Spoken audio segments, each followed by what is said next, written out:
Bonjour à tous, heureux de vous retrouver pour ce nouveau numéro des Forces de l'Esprit. Aujourd'hui, on parlera de foi et politique. Et oui, comment conjuguer la foi et la politique. Et pour en parler, je suis en compagnie du père Miki Kassongo, professeur de philosophie à la Cato de Paris. Bonjour mon père. Bonjour. Et du pasteur Gabriel Oleko, pasteur au sein de l'ADD, des Églises d'Assemblée de Dieu de Livry-Gargan. C'est bien ça? C'est bien ça. Bonjour pasteur et merci d'être parmi nous. Avant de parler de ce grand sujet, on va faire un peu de sémantique. Pour vous, c'est quoi la politique? Qui se lance? Pasteur. Oh non, je laisse le philosophe commencer. Ah, mon père, allez-y. Je sais bien que je ne vais pas faire le cours de philosophie politique là, mais juste évoquer quelques aspects, parce que quand on parle de la politique, il y a la police, la cité. Donc parler de la politique, c'est la gestion de la cité. C'est-à-dire tous ceux et celles qui s'engagent pour gérer la cité, le bien-être, les biens communs de la cité. Donc, pour faire un peu très bref, la gestion de la cité. Dans un premier temps. Oui. Tout à fait. J'aimerais dans le même sens. Je crois que le père l'a bien défini. Quand on parle de politique, c'est la gestion de la cité et la notion de politique implique aussi l'engagement de chacun d'entre nous. Justement, la question d'engagement, c'est ce que moi je recherchais aussi. Tout à fait, oui, ça, c'est la question plus philosophique, mais de manière terre à terre, quand on parle de politique, on parle d'action aussi. Oui. Et tout. Et justement, est-ce que la foi chrétienne, selon vous, est compatible avec l'engagement politique? Est-ce qu'on peut être chrétien et faire de la politique, sachant qu'on sait c'est quoi la politique aujourd'hui? Bien sûr que la foi chrétienne est compatible avec l'engagement politique parce que les chrétiens ne vivent pas en dehors du monde. Ils sont dans le monde et ils sont concernés par la gestion de la vie sociale, de la vie communautaire et donc les choix politiques les concernent aussi. C'est une obligation même pour un chrétien de faire la politique ou pas? Obligation en tant que citoyen, oui. Être engagé au moins, pas forcément être politicien, mais l'engagement est une obligation et nous avons le devoir d'avoir notre voix sociale dans la société et je pense qu'à ce titre-là, en tant que chrétien, nous ne pouvons pas juste subir ce que la société nous impose, nous avons l'obligation de faire connaître notre point de vue. On peut voir en tant que philosophe. Si on repart un peu de manière un peu plus philosophique, est-ce que la foi et la politique sont antinomiques? Non, je dirais non. Ils ne sont pas antinomiques parce que je me souviens qu'en 2018, j'ai été sollicité par une revue dans la spiritualité franciscaine pour faire un article justement sur l'engagement politique d'un franciscain au départ, mais on parlait d'un chrétien. Et là, j'ai évoqué, il y a une lettre qui n'est pas dans les épîtres bibliques, hein, mais une lettre qui est restée anonyme, qu'on appelle l'épître à Dionyette, que beaucoup ne connaissent pas, c'est à libre accès sur Internet, du IIe siècle. Et cet épître évoque déjà cette question de l'engagement du chrétien. Avant que je n'évoque des questions philosophiques, je vous lis juste un extrait. Allez-y. Avec une forme de métaphore. Ce que l'âme est dans le corps, les chrétiens le sont dans le monde. L'âme est répandue dans les membres du corps comme les chrétiens dans les cités du monde. L'âme habite dans le corps et pourtant elle n'appartient pas au corps, comme les chrétiens habitent dans le monde mais n'appartiennent pas au monde. Donc vous voyez, cette métaphore montre justement que par cette métaphore de l'âme qui est dans le corps, on évoque l'idée des chrétiens qui sont dans le monde, même s'ils ne sont pas du monde, ils sont dans le monde avec tout l'impact de leur vie au sein du monde et comment ils doivent vivre dans ce monde en s'impliquant, en s'engageant. Donc, il faut revenir sur le concept d'engagement, en s'engageant, parce qu'ils sont obligés, je reprends l'expression du pasteur, obligés à ne pas subir la vie de la cité, mais à s'impliquer pour le bien commun de la cité, le bien commun de tous les citoyens. Donc, il y a cette idée, il n'y a pas d'antinomie, il y a une complémentarité, il y a une forme d'invitation de se dire je m'engage parce que je suis citoyen du monde sans être du monde. Et moi, je veux aussi qu'on aille un peu, qui dit politique, dit pouvoir. Et on sait que l'origine du pouvoir aussi est divin. Hein. C'est Paul qui le dit aux Romains, si je ne me trompe pas. Oui. Oui, le pouvoir est divin, sauf qu'il y a des nuances à apporter à cette question. Et justement, parce que je vais vous provoquer un peu, il y a certains, souvent disent, non, mais certains hommes politiques qui sont élus, c'est Dieu qui donne le pouvoir, Vox Populi, Vox Dei. Bah, dit, mais comment quelqu'un qui Dieu a imposé, il fait du mal au peuple? Expliquez-nous concrètement, s'il vous plaît. Alors, le pouvoir est divin, sauf qu'il y a des limites. On a approché Christ sur l'approche politique, ou du moins de l'exercice du pouvoir, mais il a bien nuancé pour rappeler qu'au fait, il existe deux mondes.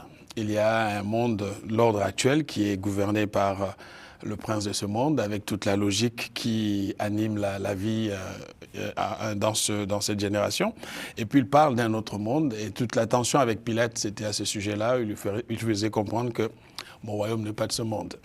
Cependant, excusez-moi, quand une autorité est reconnue, Paul le dit dans Romains 13, que toute autorité vient de Dieu. Et là, il était en train de calmer la colère des chrétiens pour qu'ils ne soient pas des va-t-en-guerre, pour découdre avec l'oppression politique qu'ils subissaient. Il montrait qu'au fait, le système tel qu'il est là, tel qu'il est établi, il est quand même reconnu par Dieu pour l'ordre de la communauté. Alors donc, si on a des dirigeants aujourd'hui, quels que soient leurs défauts, oui, ils viennent de Dieu. C'est un pouvoir qu'ils ont reçu de Dieu. Et qui ne pas de la volonté de Dieu. Aidez-nous à comprendre, s'il vous plaît. Non, je dirais plutôt que je suis d'abord d'accord avec ce que le pasteur vient de dire, mais il y a des nuances à apporter. Parce qu'il ne faudrait pas que un pouvoir tyrannique, un pouvoir de domination soit justifié par le fait que c'est Dieu qui m'a choisi, c'est Dieu qui m'a doté de ce pouvoir, je peux faire ce que je veux. Donc je pense qu'il y a une confusion aujourd'hui pour certains hommes politiques qui pensent que, comme on dit, tout pouvoir vient de Dieu. Et je ne pense pas que le pouvoir tyrannique de domination, d'exclusion, de création des inégalités, d'injustice peut venir de Dieu. Parce que si on fait recours à l'image que dans le Christ, il montre justement le type de pouvoir que pouvaient peut-être avoir les gens de ce monde, en disant, mais tiens, mon pouvoir, ce n'est pas un pouvoir de domination, mon pouvoir, c'est un pouvoir d'inclusion. On voit que les marginalisés de la société, les exclus de la société, le Christ les invite dans le royaume. Les petits, les veuves, les orphelins, on voit que c'est un pouvoir où chacun trouve son compte. Contrairement à un pouvoir typiquement humain, basé sur une domination sur la tyrannie, on ne peut pas le comparer au modèle que le Christ donne. Et Paul, il va plus loin, il exhorte à prier pour les autorités. Tout à fait. C'est là toute la délicatesse de la question. Je pense qu'une fois qu'un pouvoir est établi, parce qu'en fait Dieu reconnaît un peu le fonctionnement de ce que l'homme a établi, et il le respecte.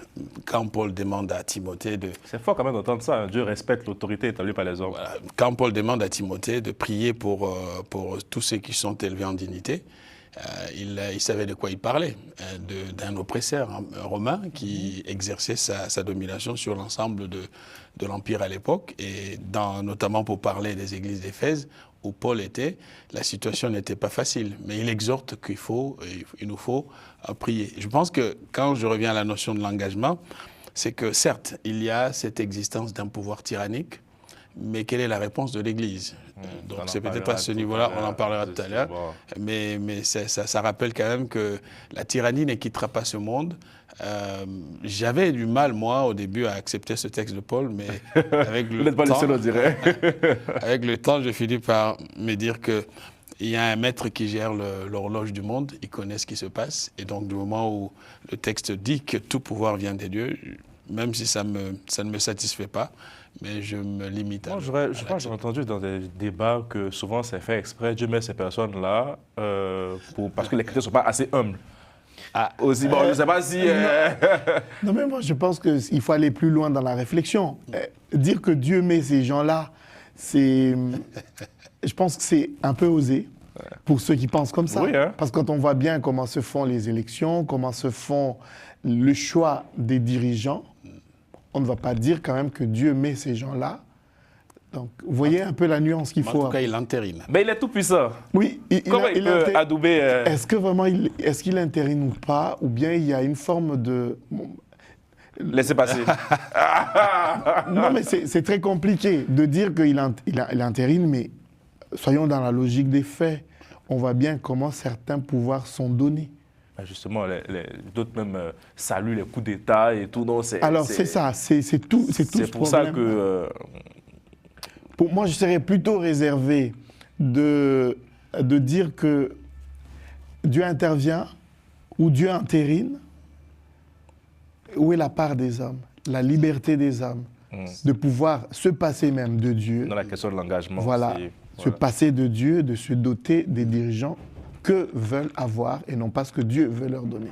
Mais juste peut-être très rapidement, on peut voir avec l'arrivée au pouvoir de Saül, à la demande du peuple d'Israël qui réclame un roi comme les autres peuples parce qu'ils ont vu qu'ailleurs ça se passait bien, il y avait un homme qui passait à la tête du pays et puis le prophète leur fait comprendre que votre demande est une manière de rejeter l'autorité des dieux. Donc est-ce que vous l'assumez? Ils disent qu'ils l'assument, le prophète prie, Dieu lui dit de faire ce que le peuple demande. Et finalement il y a un roi qui arrive, Dieu a entériné. Non, mais avant d'entrer, il leur donne les conséquences. En disant, vous acceptez d'être dirigé par un homme, je vous le donnerai, mais n'oubliez pas comment il va vous traiter. Vos enfants seront amenés en guerre, ils seront dominés, ainsi de suite. Il leur montre les conséquences de ce choix. Ils étaient d'accord avec ce choix. Alors du coup, ils étaient d'accord, alors... Il ne faudrait pas qu'il soit là à râler contre Dieu en disant il allait nous choisir un bon. Et donc, le discernement des humains aussi. On revient toujours à ce point-là. Mais je veux qu'on s'intéresse aussi à Jésus, qui souvent dans ses discours avait souvent des impulsions politiques. Ouais. On est d'accord, hein? C'est vraiment des différences vraiment sur la montagne et tout. C'était un vrai politicien, ce qu'on abuse, pasteur. Politicien, peut-être pas, parce il donnait un code de conduite quand même. Il donnait, tout à fait. Il donnait un code de conduite parce qu'il promulguait la nouvelle loi. Et en comparaison, la typologie de Christ, et Moïse était sur la montagne pour recevoir la loi. Jésus est sur la montagne justement pour promulguer sa loi. Et je pense qu'en tant que chef de génération, chacun devait communiquer ce que son peuple allait suivre. Donc, je pense à ce titre-là, il y a un positionnement, bien évidemment, parce que c'est peut-être là qu'il y a une confrontation ou rencontre entre la politique et la religion. Et il était beaucoup, il avait le juste milieu, hein, à César ce qui est à César, à Dieu ce qui est à Dieu. Oui. C'était lui vraiment le concept. Oui, mais on est dans un contexte politique différent. Le peuple attend un messie politique, un libérateur. Sous l'oppression des Romains, l'occupant romain, il est en train d'assumer son pouvoir tyrannique, entre guillemets, de domination, d'occupation. Alors, le peuple attend un messie politique libérateur. Et du coup, il y aura une confusion à la réception du royaume, de la messianité du Christ, quand il va justement leur dire « Mon royaume n'est pas de ce monde, le messie politique que vous attendez, ce n'est pas moi ». Alors du coup, je pense qu'il y a une confusion entre l'attente, parce qu'un peuple souffre, un peuple qui cherche un libérateur, il peut prendre le discours du Christ comme un discours politique d'un libérateur, mais il faut mettre une nuance. Ce n'est pas une libération terrestre, c'est d'abord une libération spirituelle. Il vient libérer son peuple de cet égarement, de l'éloignement de l'amour de Dieu. Donc, vous voyez, la sphère, elle change. Mais le peuple ne comprend pas. Vous voyez, même jusqu'au bout, les fils, les deux fils qui vont demander, la maman qui vient demander, dans votre royaume, qui est mes enfants, un à votre gauche et un à votre droite. Vous voyez, il y a toujours une confusion de la messianité du Christ. On atteint un messie politique, et pourtant, ce n'est pas politique au sens de la gestion de la cité pour devenir empereur ou roi, mais cette royauté spirituelle qu'apporte le Christ. Je pense que cette confusion... Et pour aller plus loin, cette confusion, peut-être même la mort de Jésus était peut-être, je dirais, une conséquence politique aussi, pour aller plus loin, mon père. Bien sûr. Parce qu'ils l'ont compris comme tel. Ils ont vu en lui un danger par rapport au projet politique de l'époque. Tout à fait. C'est quand il dit le roi des Juifs, on dit, mais qu'est-ce qu'il raconte, lui? Il y avait cette peur. Il y avait justement cette peur de dire, tiens... Ça y est. C'est un putsch, là.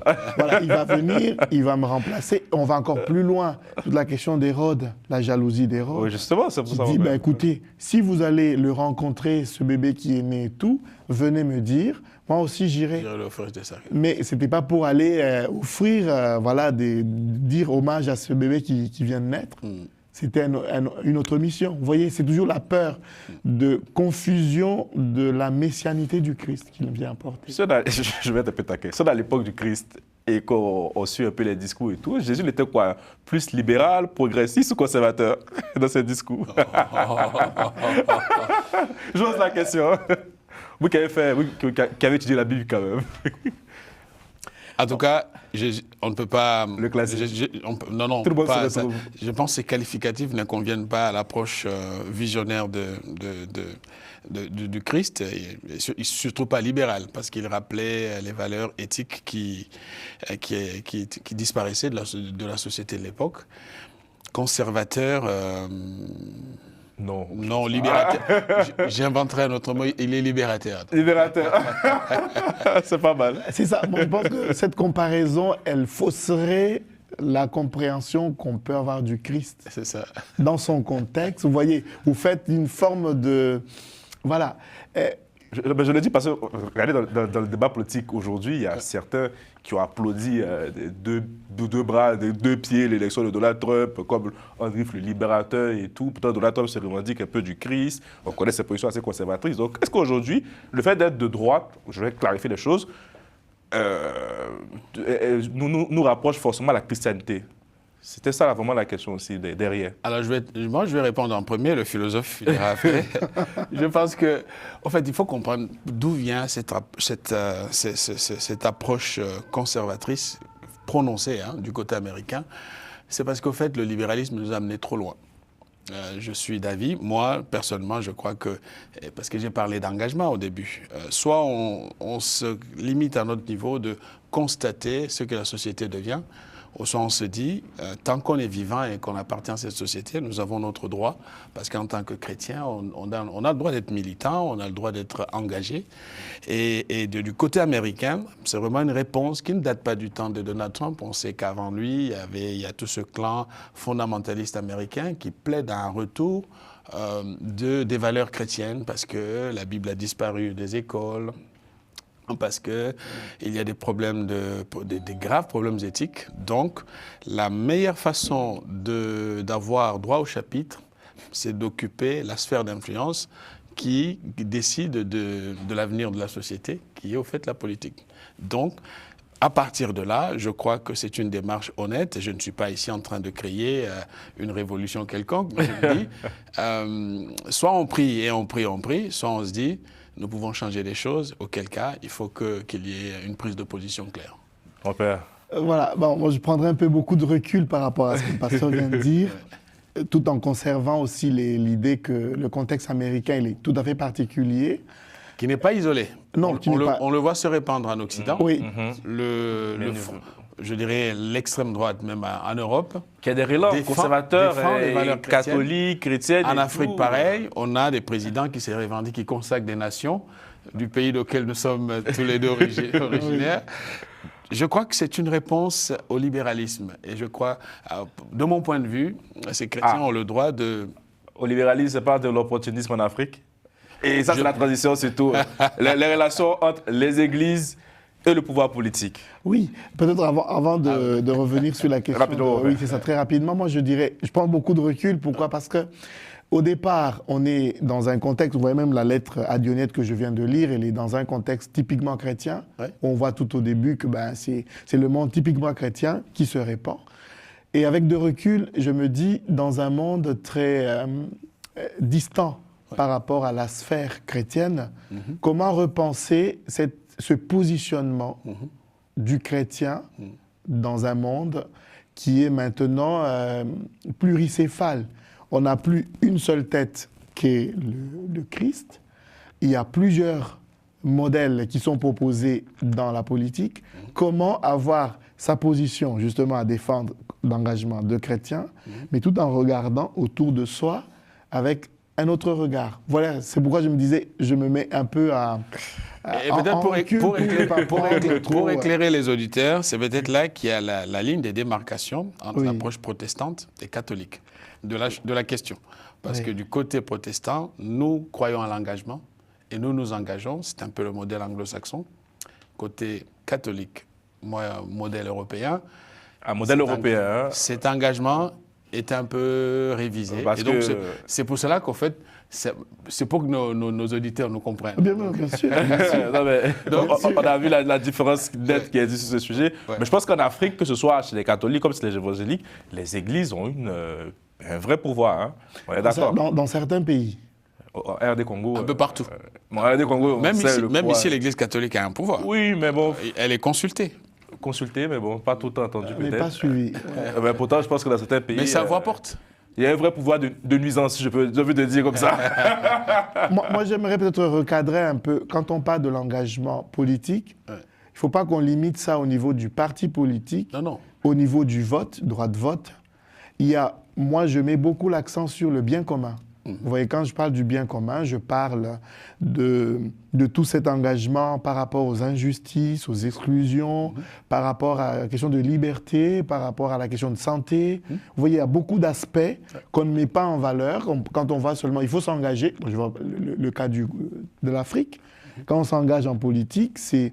Tu es de quel parti politique? Tu défends le président en place ou tu ne le défends pas? On limite trop parti politique et vote. Et pourtant, toutes les autres sphères de la société, le chrétien, s'il veut vraiment, il doit lutter contre tout ce qui ne va pas dans le sens du bien commun. Pour moi, ça ouvre un peu... C'est aussi cette lumière du monde, hein. C'est la lumière du monde. Exactement, ça ouvre un peu la perspective de l'engagement. Il nous reste beaucoup de temps. Moi, je veux vraiment qu'on s'intéresse à la question des relations entre les églises et le pouvoir politique. Surtout en Afrique, comme j'ai dit, on a tendance à avoir souvent une proximité ou une détestation. C'est un problème ancien. Je crois que c'est le rôle de l'Église de faire ça, de trop s'immiscer dans le débat politique. Non, dans le débat politique, peut-être pas, parce qu'il faut... Moi, je crois à la séparation de pouvoir entre l'Église et l'État. C'est important pour la sécurité de l'Église. Chaque fois qu'il y a eu confusion, l'État a toujours eu la meilleure voix, la voix la plus forte. Et il faut que les mobiles des uns et des autres soient questionnés. Pourquoi ils veulent cet engagement ? Et quand on s'engage, est-ce qu'on a une certaine valeur éthique? Je ne veux pas nommer des pays ici. J'ai des amis dans plusieurs pays, notamment dans mon pays d'origine.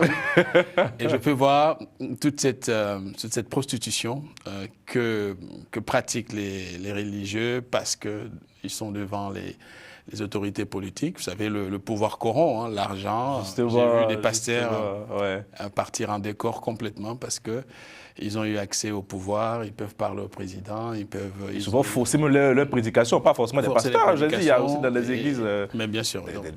Même entre les évêques aussi, il y a des divergences. Enfin, même la politique au sein de l'église, on n'a pas le temps pour en parler, mais bon, l'Église catholique est très politique, mon père. Oui, moi je pense que si elle est très politique, c'est par une mission. On dit la mission prophétique de l'Église. C'est-à-dire qu'on ne peut pas être dans la cité, ça revient à l'engagement, et se taire. Comment arriver à montrer aux politiques ce qui ne fonctionne pas, ce qui ne va pas, tout en ne prenant pas part, je suis tout à fait d'accord avec vous, par le fait que la politique, elle corrompt. Comment être prophète, donc cette mission prophétique, mais avec sa distance. C'est ça. Parce que sinon, quand on s'immisce trop, on y met trop la tête, il y a tout ce qui va avec. Donc je le dis avec beaucoup de réserve. Je sais très bien que nous ne pouvons pas nous taire. C'est la mission prophétique de l'Église par rapport à la politique. Mais il ne faudrait pas que ceux qui nous écoutent disent « l'Église doit faire de la politique ». Nous sommes d'abord au départ apolitiques, mais nous avons la mission prophétique pour réveiller le peuple à dire...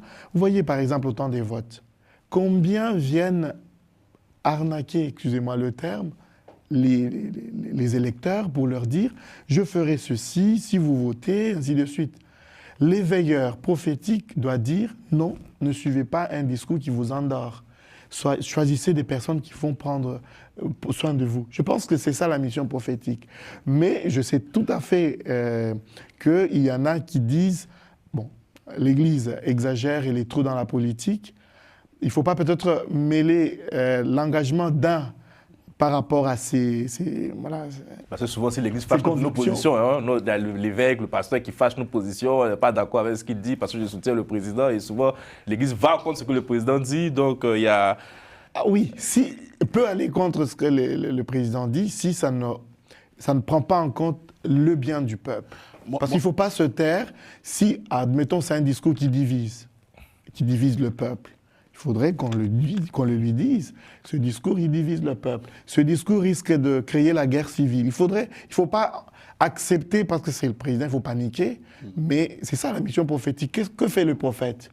Le prophète, quand ça ne va pas, il va dire, même au roi, voilà ce que vous êtes invité de faire, sinon il y aura ça. Je pense que c'est toujours... Sauf qu'il n'y a pas qu'une église, il y a plusieurs églises et du coup, c'est ça le problème. Les voix s'opposent. Justement, chacun choisit son et je pense que, oui, l'église ne devrait pas faire de la politique, mais l'église, tout en conservant sa voix prophétique, elle peut encourager ses enfants, eux, à aller faire de la politique pour que nous puissions faire rayonner ou faire réaliser cette promesse de Jésus qui dit que nous sommes celles de la terre et lumière du monde.